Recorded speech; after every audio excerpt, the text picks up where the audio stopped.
എല്ലാവർക്കും Arya serial spot റിവ്യൂയിലേക്ക് സ്വാഗതം. ഈ വീഡിയോ ഇഷ്ടപ്പെടുവാണെങ്കിൽ ഒന്ന് ലൈക്ക് ചെയ്തും സബ്സ്ക്രൈബ് ചെയ്ത് ഒന്ന് സപ്പോർട്ട് ചെയ്യണം കേട്ടോ. അതൊരു മുൻപേ ലേറ്റസ്റ്റ് എപ്പിസോഡ് റിവ്യൂ ആണ് പറയാൻ പോകുന്നത്. ബാലചന്ദ്രൻ സ്റ്റാൻലിയോട് പറയുവാണ്, അന്ന് എന്റെ കരണത്തടിച്ച കുഞ്ഞിരാമൻ നോടുള്ള വാശിക്ക് ആണ് ഞാൻ വൈജയെ വിവാഹം കഴിച്ചത്.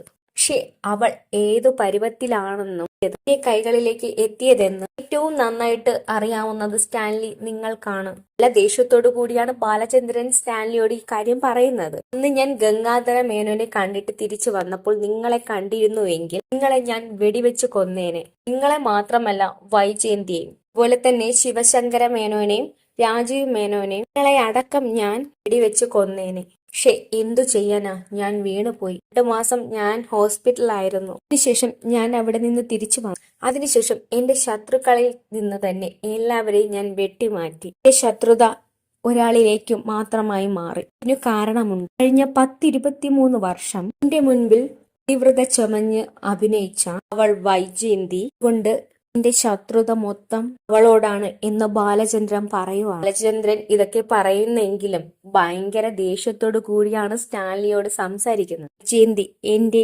ലീഗൽ വൈഫ്, ലീഗലായി പ്രസവിച്ച ഭാര്യ എന്ന് ബാലചന്ദ്രൻ പറയുവാണ്. അതിനുശേഷം ബാലചന്ദ്രൻ പറയുവാണ്, ഞാൻ നിങ്ങളെ കണ്ടുപിടിച്ചതിനൊരു കാരണമുണ്ട് സ്റ്റാൻലി. കാരണം ഭൂമിയിലെ കള്ളത്തരങ്ങൾ ഒന്നും മനസ്സിലാകാതെ അറിയാതെ പോകരുത്, അതിനുവേണ്ടിയാണ് നിങ്ങളെ ഞാൻ കണ്ടുപിടിച്ചത്. ഈ സമയം സ്റ്റാൻലി പറയുവാണ്, എനിക്ക് എന്റെ മകളെ ഒന്ന് കാണണം. ഈ സമയം കുറെ നേരം ഇങ്ങനെ ആലോചിച്ചുകൊണ്ടിരിക്കുവാണ് ബാലചന്ദ്രൻ. ഇതിനിടയ്ക്ക് ഗോവർദ്ധനെ കാണിക്കുന്നുണ്ട്. ഗോവർദ്ധനാണെങ്കിൽ ഹോട്ടലിലേക്ക് വരുവാണ്. ഹോട്ടലിലേക്ക് എത്തിയ നമ്മുടെ ഗോവർദ്ധൻ പുറത്തു നിന്നിട്ട് ബാലചന്ദ്രനെ ഫോണിലേക്ക് വിളിക്കുന്നുണ്ട്. അപ്പോഴേക്കും നമ്മുടെ ബാലചന്ദ്രൻ അവിടെ നിന്ന് ഇറങ്ങി വരുന്നുണ്ട്. ബാലചന്ദ്രൻ ഇറങ്ങി വരുന്ന സമയത്താണ് നമ്മുടെ ഗോവർദ്ധൻ വിളിക്കുന്നത്. വിളിച്ച് ചോദിക്കുവാണ്, ഞാൻ എങ്ങോട്ടേക്കാ വരേണ്ടതെന്ന്. സമയം ബാലചന്ദ്രൻ പറയുകയാണ്, ഞാൻ പുറത്തേക്ക് വരുവാണ്, എന്നിട്ട് നമുക്ക് കാണാമെന്ന് പറയുന്നുണ്ട്. ഈ സമയം തന്നെ ബാലചന്ദ്രൻ പുറത്തേക്ക് വരുമ്പോൾ എന്തൊക്കെയോ കാര്യങ്ങൾ ആലോചിച്ചുകൊണ്ട് നിൽക്കുവാണ് നമ്മുടെ ഗോവർദ്ധൻ. ഗോവർദ്ധനോട് ബാലചന്ദ്രൻ ചോദിക്കുവാണ്, എന്താലോചിച്ചാടോ താൻ ഇവിടെ നിൽക്കുന്നത്? ഒന്നുമില്ല ബാലേട്ട. എന്താ ബാലേട്ട? ബാലേട്ടൻ ഇവിടെ. ഈ സമയം ബാലചന്ദ്രൻ അവിടെ നിന്ന് കുറച്ച് ദൂരം മാറി നിന്നിട്ട് പറയുവാണ്, ഇവിടെ ആ സ്റ്റാൻലി ജോസഫ് വന്നിട്ടുണ്ട്. ഈ സമയം ഒരു ഞെട്ടലോടെ ഗോവർദ്ധൻ ചോദിക്കുവാണ്, ഇതെന്തിനാ ബാലേട്ട അയാൾ ഇങ്ങോട്ടേക്ക് വന്നത്? ഈ സമയം ബാലചന്ദ്രൻ പറയുവാണ്, അയാൾക്ക് അയാളുടെ മകളെ ഒന്ന് കാണണം, ഇതിനു വേണ്ടിയാ ഇങ്ങോട്ടേക്ക് വന്നത്. ബോധിച്ചാൽ മാത്രമേ കൊണ്ടുപോകത്തുള്ളൂ എന്ന് നമ്മുടെ ഗോവർദ്ധൻ ചോദിക്കുവാണ്. അതിന്റെ ആവശ്യമുണ്ടോ എന്ന് ഗോവർദ്ധൻ ചോദിക്കുവാണ്. സ്വാഭാവികമായിട്ടും അതൊക്കെ നടക്കേണ്ട കാര്യമാണല്ലോടോ. നമ്മളൊരു സുപ്രഭാതത്തിൽ അയാളോട് പോയി പറഞ്ഞു, അയാൾക്കൊരു മകൾ ഉണ്ടെന്ന്, മകൾ ജീവിച്ചിരിപ്പുണ്ടെന്നും. ആയിരുന്നാലും അന്വേഷിച്ചെത്തുമല്ലോ ആണല്ലോ അതിന്റെ ഒരു സത്യാവസ്ഥ. അങ്ങനെ നമുക്ക് സാധിച്ചു കൊടുത്തേക്കാം എന്ന് ബാലചന്ദ്രൻ പറയുന്നു. ബാലചന്ദ്രൻ അതിനുശേഷം പറയുവാണ്, അയാൾക്ക് ബോധിച്ചിട്ട് 1% പോലും സംശയമില്ലെങ്കിൽ മാത്രം എന്റെ മകളെ നിന്ന് കൂട്ടിക്കൊണ്ടു പോയാൽ മതി. അതല്ല എങ്കിൽ എന്റെ കൂടെ നിന്നോട്ടെ, ബാലചന്ദ്രന്റെ മകളായിട്ട് എന്റെ കൂട്ടത്തിൽ നിന്നോട്ടെ. ഞാൻ അവൾക്ക് കൊടുക്കുന്ന സുരക്ഷിതത്വവും സമാധാനവും ഇതിനേക്കാൾ 1% എങ്കിലും അയാൾക്ക് കൂടുതൽ കൊടുക്കാമെങ്കിൽ മാത്രം അയാൾ എന്റെ മകളെ കൂട്ടിക്കൊണ്ടു പോയാൽ മതി. അതല്ല എങ്കിൽ പിന്നെ അവൾ ഈ ബാലചന്ദ്രന്റെ മകളാണ് എന്ന് പറയുമ്പോ ഭർത്തൻ ആകെ ടെൻഷനോട് കൂടി അവിടെ നിൽക്കുവാണ്. അതേസമയം ബാലചന്ദ്രൻ ചോദിക്കുവാണ്, താൻ എന്തിനാ ഇത്രയും ടെൻഷൻ അടിക്കുന്നത്?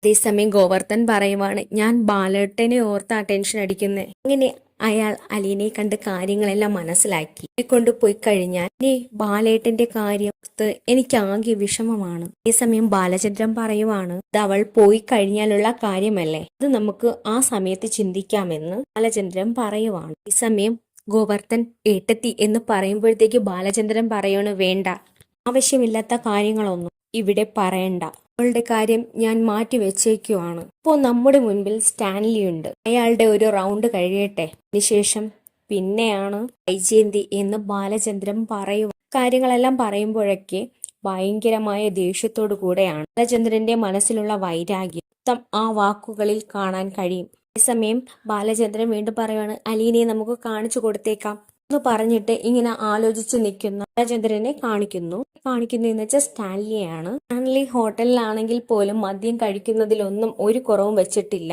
ഇടയ്ക്കൊരു റൂം ബോയ് വന്നിട്ട് കുറച്ച് മദ്യങ്ങളൊക്കെ കൊണ്ടുവച്ചിട്ട് പോകും. സ്റ്റാൻലി അതൊക്കെ ക്ലാസ്സിലെടുത്തിട്ട് കഴിക്കാൻ തുടങ്ങുമ്പോഴത്തേക്ക് ഈ സമയം ഫോൺ കോൾ വരുന്നുണ്ട്. അപ്പച്ചനാണ് വിളിക്കുന്നത്. അപ്പച്ചൻ ചോദിക്കുവാണ്, സ്റ്റാൻലി നീ എവിടെയാ? ഈ സമയം സ്റ്റാൻലി ചോദിക്കുവാണ്, അപ്പച്ചൻ എവിടെയാ? ഞാൻ ഇവിടെ കുളത്തുപുഴയിൽ വന്നിട്ടാ നിന്നെ വിളിച്ചത്, നിനക്ക് അറിയത്തില്ലേ എന്ന് ചോദിക്കുവാണ്.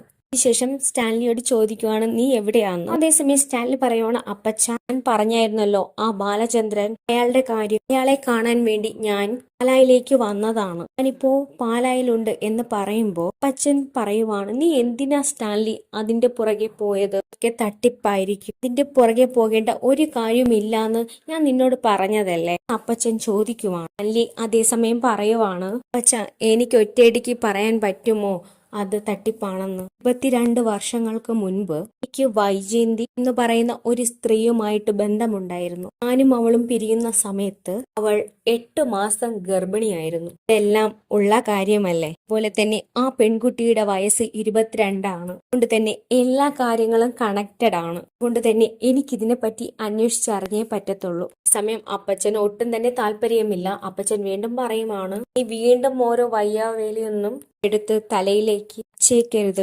ഒന്നാതെ അതൊരു പെൺകുട്ടിയാണ്. അതുകൊണ്ടാണ് ഞാൻ പറഞ്ഞത്, കാലിലൊരു മുള്ളു കൊണ്ടാൽ അതൊരു സൂചി കൊണ്ട് എടുത്തു കളയണം. പക്ഷെ ഇതൊക്കെ ഏറ്റെടുത്ത് തലയിൽ വെച്ചിട്ടുണ്ടെങ്കിൽ ഒരു പൊക്കിളിൽ വെച്ചു മാന്തി കളഞ്ഞാലും പിന്നെ അത് കളയാൻ പറ്റത്തില്ല. അതൊക്കെ അപ്പച്ചൻ പറയുമ്പോ സ്റ്റാൻലി ആ സമയത്ത് പറയുവാണ്, അതൊക്കെ പറഞ്ഞിട്ട് ഒരു കാര്യവുമില്ല അപ്പച്ച, എനിക്ക് എന്റെ മോളെ കാണാൻ വേണ്ടി പോകുവാണ്. അതേസമയം അപ്പച്ചൻ പറയുവാണ്, കാണണമെങ്കിൽ നിനക്ക് അത്രയ്ക്ക് നിർബന്ധമാണെങ്കിൽ പോയി കണ്ടോളൂ, പക്ഷെ നീ ഇങ്ങോട്ടേക്ക് കൂട്ടിക്കൊണ്ട് വരല്ല്, വെറുതെ പ്രശ്നങ്ങൾ ഉണ്ടാക്കിക്കരുത് എന്ന് അപ്പച്ചൻ സ്റ്റാൻലിയോട് പറയും. ഈ സമയം സ്റ്റാൻലി പറയുവാണ്, അപ്പച്ചൻ ഫോൺ വെച്ചോ എന്ന് പറഞ്ഞിട്ട് സ്റ്റാൻലിയും അപ്പച്ചനും ഫോൺ വെക്കുന്നുണ്ട്. അതിനുശേഷം കാണിക്കുന്നതെന്ന് വെച്ചാൽ നമ്മുടെ അലീനയാണ്. അലീനയാണെങ്കിൽ എല്ലാവരെയും രാവിലെ തന്നെ റെഡിയാക്കുന്നുണ്ട്, കോളേജിലേക്ക് പറഞ്ഞു വിടാനുള്ള ഒരുക്കങ്ങളെല്ലാം ചെയ്യുന്നുണ്ട്. ആദ്യം ഇറങ്ങി വരുന്നത് നമ്മുടെ രോഹിത്താണ്. രോഹിത്ത് ഷൂവെല്ലാം ഇട്ട് അലീനയോട് യാത്രയൊക്കെ പറഞ്ഞിട്ട് രോഹിത്ത് പോകുവാണ്. രോഹിത്ത് പോകുന്നത് നോക്കി നിൽക്കുന്ന അലീനയുടെ അടുത്തേക്ക് പിന്നെ കൃഷ്ണമോളും ബബിത മോളും എത്തുന്നുണ്ട്. സമയം അലീന അവരോട് ചോദിക്കുവാണ്, ടിഫിൻ ബോക്സ് ഒക്കെ എടുത്തായിരുന്നോ എന്ന്.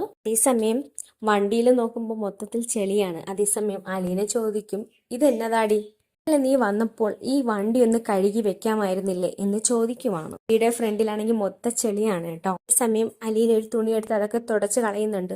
അതേസമയം തന്നെ നമ്മുടെ ബബിത അതൊക്കെ നോക്കി നിൽക്കുവാണ്. ഈ സമയം ബബിത താങ്ക്സ് പറയുന്നുണ്ട്. അലീന പറയുവാണോ, ഓ അതിന്റെ ഒന്നും ഒരു ആവശ്യമില്ല, നീ പോവാനുള്ള വഴി നോക്ക്, ഇനി രണ്ടുപേർക്കും പരീക്ഷ നന്നായിട്ട് ശ്രദ്ധിച്ചു വേണം എഴുതാനെന്ന് അലീന പറഞ്ഞു വിടുന്നുണ്ട് അവരെ. ഇങ്ങനെ അവര് രണ്ടുപേരും വണ്ടിയിൽ പോകുന്നത് നോക്കി നിൽക്കുവാണ് നമ്മുടെ അലീന. അവർക്ക് ടാറ്റയെല്ലാം കൊടുക്കുന്നുണ്ട് അലീന. ശേഷം അലീന കുറച്ചു നേരം പുറത്ത് നോക്കി നിൽക്കുവാണ്. ശേഷം കാണിക്കുന്നതെന്ന് വെച്ചാൽ നമ്മുടെ ബാലചന്ദ്രൻ രാവിലെ തന്നെ എണീറ്റ് ബാലചന്ദ്രൻ ഫ്രഷായി ഒരുങ്ങുന്നുണ്ട്. അതേസമയം സ്റ്റാൻലി വിളിക്കുന്നുണ്ട് ഫോണിൽ. ബാലചന്ദ്രൻ ഫോൺ എടുക്കുന്നില്ല, തലമുടിയെല്ലാം ചീകി വാച്ചൊക്കെ കെട്ടുന്നുണ്ട്. ആ സമയത്ത് വീണ്ടും രണ്ടാമതായിട്ട് ആ കോള് വരുന്നുണ്ട്. ആ സമയത്ത് ബാലചന്ദ്രൻ ഫോൺ എടുക്കുന്നുണ്ട്. ഈ സമയം സ്റ്റാൻലി എന്നത്തെ പോലെ പരിചയപ്പെടുത്തുന്നുണ്ട്. ബാലചന്ദ്രൻ പറയുവാണ്, സ്റ്റാൻലി എനിക്ക് നിങ്ങളുടെ നമ്പർ അറിയാം, നിങ്ങൾ ഒരു പരിചയപ്പെടുത്തലിന്റെ ആവശ്യമില്ല, എന്താ വിളിച്ചതെന്ന് ബാലചന്ദ്രൻ ചോദിക്കുവാണ്. ഈ സമയം സ്റ്റാൻലി പറയുവാണ്, എന്നോട് പറഞ്ഞായിരുന്നല്ലോ എനിക്ക് അലീനയെ കാണാനൊരു അവസരം ഉണ്ടാക്കി തരാമെന്ന്, ഇത് എവിടെ വെച്ചാണ് എങ്ങനെയാണെന്ന് ഇതുവരെയും പറഞ്ഞില്ല, അതുകൊണ്ടാണ് വിളിച്ചത് എന്ന് പറയുവാണ്. ഈ സമയം ബാലചന്ദ്രൻ പറയുവാണ്, ഞാൻ അതിനെക്കുറിച്ച് ആലോചിക്കുമായിരുന്നു, എനിക്ക് താങ്കളെ വിളിക്കണമെന്ന് ഉണ്ടായിരുന്നു, ഏതായാലും താങ്കൾ ഇങ്ങോട്ട് വിളിച്ചത് നന്നായി, അലീനയെ കാണണമെങ്കിൽ വീട്ടിൽ വെച്ച് തന്നെ കാണാം. ഈ സമയം സ്റ്റാൻലി പറയുവാണ്, അതിന്റെ ആവശ്യമുണ്ടോ, ശരിയാവോ എന്നൊക്കെ നമ്മുടെ ബാലചന്ദ്രനോട് സ്റ്റാൻലി ചോദിക്കുവാണ്. അതേസമയം ബാലചന്ദ്രൻ വീണ്ടും പറയുവാണ്, അത് പറ്റത്തില്ലെങ്കിൽ ഞാൻ വേറൊരു സ്ഥലം ആലോചിക്കട്ടെ എന്ന് പറയുന്നുണ്ട്. എന്നിട്ട് ഞാൻ വിളിക്കാമെന്ന് പറഞ്ഞിട്ട് ഫോൺ കട്ട് ചെയ്യുന്നുണ്ട്. അതേസമയം തന്നെ വീണ്ടും സ്റ്റാൻലി പറയുവാണ്, കുഴപ്പമില്ല, പെട്ടെന്ന് ചോദിച്ചപ്പോൾ ഞാൻ അങ്ങനെയൊക്കെ പറഞ്ഞതാണ്, നമുക്ക് അവിടെ വെച്ച് തന്നെ കാണാമെന്ന് വീണ്ടും സ്റ്റാൻലി സമ്മതിക്കുന്നുണ്ട്. ഈ സമയം സ്റ്റാൻലിക്ക് ഭയങ്കര ടെൻഷനാണ്. ഞാൻ വന്നു കഴിഞ്ഞാൽ ആരാണെന്നാണ് പറയേണ്ടതല്ലോ, രണ്ടുപേരും പറയുന്നത് രണ്ട് രീതിയിലായി പോകരുത് എന്നുണ്ടല്ലോ, അതുകൊണ്ടാണ് ഞാൻ ചോദിച്ചതെന്ന് പറയുന്നുണ്ട്. അതേസമയം ബാലചന്ദ്രൻ പറയുവാണ്, എന്റെ ഒരു ക്ലയന്റ് ആണെന്ന് ഞാൻ പറഞ്ഞോളാം. ഈ സമയം സ്റ്റാൻലി പറയുവാണ്, ആയിക്കോട്ടെ, ലൊക്കേഷൻ ഒന്ന് അയച്ചേക്കണം കേട്ടോ. ഞാൻ ഇവിടെ നിന്ന് ഇറങ്ങുമ്പോൾ ലൊക്കേഷൻ കിട്ടണം. ബാലചന്ദ്രനും ആയിക്കോട്ടെ എന്ന് പറയുന്നുണ്ട്. അങ്ങനെ അവർ രണ്ടുപേരും സംസാരിച്ചതിന് ശേഷം ഫോൺ വെക്കുവാണേ. ഈ സമയം റൂമിൽ എന്തൊക്കെയോ ആലോചിച്ചിരിക്കുവാണ് നമ്മുടെ ബാലചന്ദ്രൻ. അപ്പോഴാണ് അങ്ങോട്ടേക്ക് അലീന കയറി വരുന്നത്. ഈ സമയം തന്നെ അലീനയുടെ കയ്യിൽ ചായയില്ല. ഈ സമയം ബാലചന്ദ്രൻ ചോദിക്കുവാണ്, ആഹാ, ഇന്നെന്താ ചായയൊന്നും ഇല്ലേ? ഈ സമയം അലീന പറയുവാണ്, ഇനി ചായയില്ല, ഒന്ന് കുടിച്ചതല്ലേ, ബ്രേക്ക്ഫാസ്റ്റിന്റെ കൂടെ കുടിച്ചാൽ മതിയെന്ന് അലീന പറയുന്നു. ഈ സമയം ബാലചന്ദ്രൻ പറയുവാണ്, ആഹാ, നീ ഇതിനൊക്കെ കണക്ക് വെച്ച് തുടങ്ങിയോ? ഈ സമയം അലീന പറയുവാണ്, എല്ലാത്തിനും ഒരു കണക്കുള്ളത് അതാണ്. ഈ സമയം ബാലചന്ദ്രൻ പറയുവാണ്, ആഹാ, നീ കൊള്ളാമല്ലോടി. ബ്രേക്ക്ഫാസ്റ്റിന്റെ കൂടെ ചായ കുടിക്കാം. ഞാൻ അച്ഛനെ ബ്രേക്ക്ഫാസ്റ്റ് കഴിക്കാൻ വിളിക്കാൻ വേണ്ടി വന്നതാ. ഈ സമയം അലീന പറയുവാണ്, എനിക്ക് അച്ഛനോട് ഒരു കാര്യം പറയണമെന്നുണ്ടായിരുന്നു.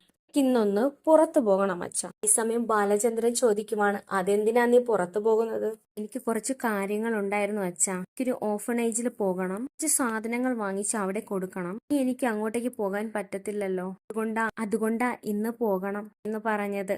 സമയം ബാലചന്ദ്രൻ പറയുവാണ്, ഇന്ന് തന്നെ പോകണോ? പോയാൽ കുഴപ്പമുണ്ടോ എന്ന് ചോദിക്കുവാണ്. സമയം അലീന പറയുവാണ്, ഇന്ന് പോകുന്നതായിരുന്നു നല്ല. സമയം ബാലചന്ദ്രൻ പറയുവാണ്, അങ്ങനെയാണെങ്കിൽ നമുക്ക് നാളെ പോകാം. നീയും പോകുന്ന സ്ഥലങ്ങളൊക്കെ ഞാനും കണ്ടിരിക്കട്ടെ. അതിനുശേഷം നീ പോയി കഴിഞ്ഞാൽ എനിക്ക് ആ സാധനങ്ങൾ വാങ്ങിച്ച് കൃത്യമായി കൊടുക്കാൻ പറ്റും. എപ്പോഴൊക്കെയാണ് കൊടുക്കേണ്ടതെന്ന് പറഞ്ഞാൽ മതി. നീ ഇവിടെ ഇല്ല എന്ന് കരുതി അതിനൊന്നും മുടക്കം വരുത്തണ്ട. ഈ സമയം ഇത് കേൾക്കുമ്പോൾ അലീന അന്തം വിട്ട് നിൽക്കുവാണ്. സമയം ബാലചന്ദ്രൻ ചോദിക്കുവാണ്, നീ എന്താ ഈ അന്തം വിട്ട് നോക്കുന്നേ? സമയം അലീന പറയുവാണ്, അച്ഛൻ ഇത് എന്താ പറ്റിയത്? സമയം ബാലചന്ദ്രൻ പറയുവാണ്, എനിക്കെന്താ പറ്റി? എനിക്കൊന്നും പറ്റിയില്ല. ആ സമയത്ത് പറയുവാണ്, അല്ല അച്ഛൻ എന്താ പറ്റിയത്? അതേസമയം ബാലചന്ദ്രൻ പറയുവാണ്, എനിക്ക് എന്ത് പറ്റാനാ? എനിക്കൊരു കുഴപ്പവുമില്ല. അല്ല, അച്ഛൻ ഇങ്ങനെയൊക്കെ എന്നോട് ആദ്യമായാ പറയുന്നത്.